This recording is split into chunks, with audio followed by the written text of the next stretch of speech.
Well, friends, it all comes down to this. What was dubbed as the final chapter. Saul still kept going after this, but the final chapter was the seventh film in the franchise. But is it still that bad after 15 years? Well, yes and no. Get ready as I celebrate the 15th anniversary of this film right here. Here's a solo re-review of Saw 3D, aka Saw the Final Chapter. This is Big D's Entertainment Rankings and Reviews.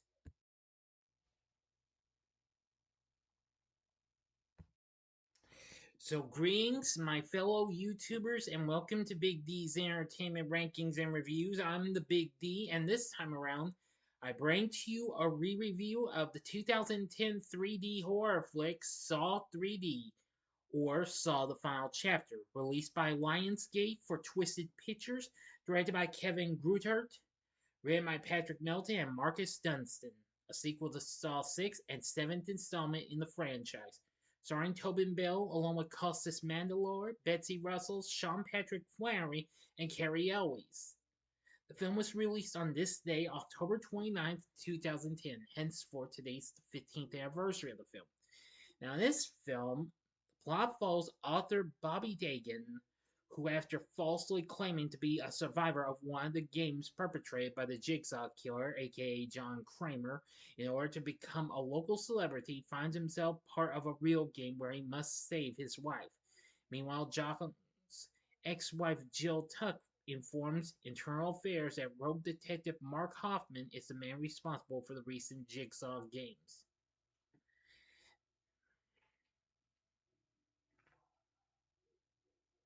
Well, now two sequels to Saw 6 were originally planned, but due to the decline in box office success for that film, Saw 3 was instead made as the final installment. Now, a plot for the originally planned Saw 8 was instead included in this film. And they originally wanted the director of Saw 5, David Heckle, to direct this, but 2 weeks before filming, Grutter, who previously took the director's seat for the last film, took over. It did better than the last one, and despite getting negative response and what have you. Now, if you haven't seen my reviews, the re-reviews for the other films, check them out by clicking on that card. It'll take you to the redo Saw playlist, where my upcoming reviews for Spiral from the Book of Saw and Saw X will be featured in that playlist instead of the original Saw list. Okay. All right, let's get into the story. Dr. Lawrence Goring is revealed to have survived the bathroom trap years earlier from the first film, using a steam pipe to cauterize his ankle nub after escaping.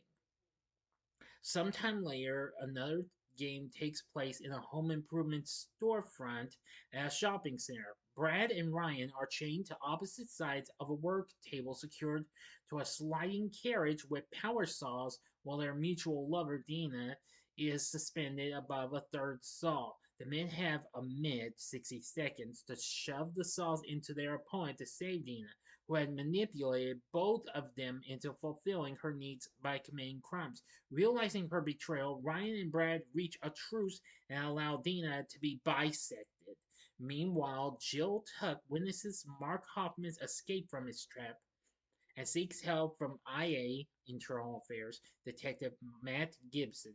She offers to incriminate Hoffman in exchange for protection and immunity. Meanwhile, Hoffman abducts a gang of white supremacists and places them in a trap at an abandoned junkyard that kills all of them. He also abducts Bobby Dagan, a self help guru who achieved fame and fortune by fabricating a story of his own survival of a jigsaw trap. Bobby awakens in an abandoned psychiatric hospital and is informed that he has 1 hour to save his wife Joyce, who is chained to a steel platform that gradually pulls her down as she watches Bobby's progress. After escaping from a cage hanging over a floor of spikes, Bobby navigates his way through the asylum, attempting to complete his other test and to rescue Nina, his publicist, Suzanne, his lawyer, and Cale, his best friend, all of whom knew about Bobby's lies and aided him in fabricating his story. Despite his efforts, all of them are killed in their respective traps. Bobby reunites with Joyce after pulling out two of his own teeth to obtain the combination for the lock on the door to her room. Gibson discovers the location of Bobby's game and sends a SWAT team who are sealed in another room and killed by toxic gas. Now then, finding Hoffman's command center, Gibson realizes that he gained access to the police station during the games, having been caught brought into the morgue, in a body bag with the intention of finding Jill. Before Gibson can warn the station, he and the officers accompanying him are killed by an automatic turret gun. Hoffman infiltrates the police station, killing everyone in his path. Okay, I got a little too far ahead of myself, so apologies for messing up on one part, okay? Now for the ending, as always, you know the procedure. You have 5 seconds to stop this video at once. Go to the description box below and fast forward to the time below. As I count down now, if you've seen this movie already, please continue. Okay, you've been warned. For his final test, Bobby must reenact the test he claimed to have survived by driving 2 hooks through his pectoral muscles and hoisting himself above the ceiling to deactivate Joyce's trap. But the hooks tear through his flesh and he falls to the floor. The timer then goes off, causing a capsule resembling a brazen bull to close around Joyce and incinerate her. After reaching Jill and executing her with the original reverse bear trap, Hoffman destroys his workshop and begins to leave town, but is subdued by 3 pig-masked figures. The leader reveals himself to be Dr. Gordon, who became Jigsaw's apprentice after surviving his test. Fulfilling a request from John to take immediate action if Jill were to be harmed, Gordon shackles Hoffman in the same bathroom where he was tested before throwing away the hacksaw he had used to escape and stealing the door. Game over. End of story. So what do I think of Saw 3D? Well, I'll say it's fine. It's not really a great film by any means, but at least it proved to be pretty bloody and what have you. I've never seen it 3D because I don't have that version. I just have the 2D version.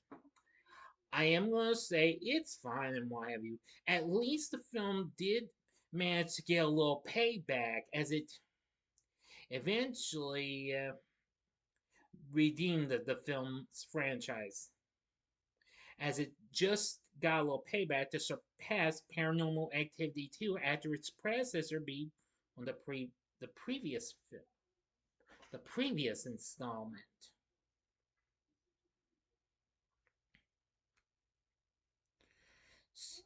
Still, the reviews weren't great. The film sits at a mere 9% on Rotten Tomatoes, where it's a sloppily filmed, poorly acted, and illogically plotted. The film leaves viewers trapped in the most lackluster installment of the series. Metacritic has a score of 24, and Audience's Public Cinema score gave it a B minus. E! Online gave the film a B, calling the film's gore over the top and in your face, while admitting, according to Luke Thompson, the reviewer of this, admitting the film had an unusual amount of self-parody. He said the central storyline of the films was beginning to feel played out. Well, I can understand and what have you, but however, I'll still say it's still okay. Now, here's a mixed review from Frank Scheck of The Hollywood Reporter, saying the film is consistent both stylistically and thematically with previous editions, but said most of the film's tracks lack the Rube Goldberg style cleverness that marked the series. And went on to say that it was unfortunate that the creators killed Bell's character so early in the series and called Mandylor's character an exceedingly bland stand-in, and called the visual impact of the 3D negligible. Yeah, which that's a big disappointment. We don't get to see much of Tobin Bell again, just like number 5. So yeah, that's kind of a big downside. This probably would rank down at the bottom of the chain in what have you with that film. but I will say it's fine and what have you. Now, of another decent fair response, the Boston Globe's Wesley Morris called the film the most gruesome and least coherent of the seven movies. Felt that some of the film's games were just randomly forced into the film, saying that kind of episodic approach in 3D works for a far more innovative series like Jackass 3D. That's understandable. And in a real decent review, Radio Times gave the film 4 out of 5 stars. According to Alan Jones, he said, though the film initially borders on parody, once the ever ingenious trapping begins, using fish hooks, super glue, ovens, and dental equipment, the chills run on turbo drive I'm getting tongue tied. Drive right through to the greatest hits flashback finale. And he implied that the shock scenarios were borrowed from sources such as A Man Called Horse and the work of Lucio Fulci. He said that the 3D did not add the experience, saying the CGI blood splatters something of a distraction to the almost Shakespearean crescendo of anguish and carnage. Well, that's understandable. The film got nominated for a Razzie for Worst Eye Gouging Misuse of 3D, but lost to another film that got this that I sort of did like, and that was The Last Airbender. But yeah, I'm sort of more of a mix on this. Yes, I say the 3D's kind of a little messed up and what have you, but I will say some of the traps were fine. I mean, the opening trap was fine and what have you, but some of the other traps were kind of a miss and what have you. Just didn't prove to be great. And again, absence of Tobin Bell as John Kramer, aka Jigsaw, yeah, big disappointment. While despite getting this, the film redeemed the film's franchise by making $136 million worldwide on its $17 million budget. And then it got and then soon got followed by an eighth film, which didn't come out until 7 years later in the form of Jigsaw.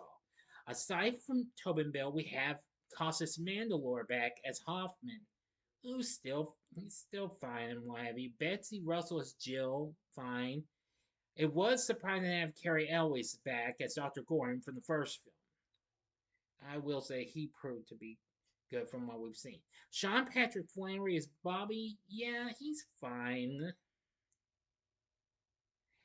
The rest of the cast, yeah, can be a little bit of a miss in my view. But the big surprise was seeing Chester Bennington. You remember the late great Chester Bennington, the original frontman of the rock band Linkin Park.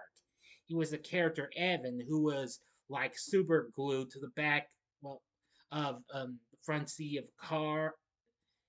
Yeah, and a big trap that occurred of a game that occurred early on in the film. Yeah, which that was a pretty good one. I know, again, as I said before, this 3D wasn't great. Another good thing about this was they once again have Charlie Clouser once again on board to do the score for the film, which that's another thing. Scores always do a good job in saving these bad films and what have you. So everything says Saw 3D, aka the final chapter, it's kind of like a mixed bag in my book, but you don't have to take my word for it. But I kind of will feel like it comes a little close to the bottom of the chain, but I'm not entirely 110% sure where it should go. But that'll be up to me. So with everything said, Saw 3D is okay. Would I recommend it? Well, again, as I've said with the other sequels, give it a one time watch only if you're a hardcore completionist. Now, if you're not satisfied with this film, then avoid it and go on to another film. Or better yet, you could watch Saw X. So, what did you think of Saw 3D? Let me know in the comments section below. If you like this video, click the like button, subscribe, and be a part of the Big D Nation. Continue to help support my channel, and you know the rest. And next time, I'll be bringing to you a re-review of Jigsaw. So if you like this, check out my excuse me, some of these other horrifying tale reviews. I'll give you some recent ones. In the upper left corner, you can check out my spoiler-free review of Final Destination Bloodlines, which that's a much more good film. In the upper right-hand corner is my spoiler-free review of Peter Pan's Neverland Nightmare, or you can go to the bottom left-hand corner and see my recent spoiler-free review of Weapons. And the bottom right hand corner is the button you can click to subscribe. If you like rankings and reviews on movies, TV, music, video games, etc., then I'm your guy. Thanks for watching. Until next time, I'm the Big D saying, see ya.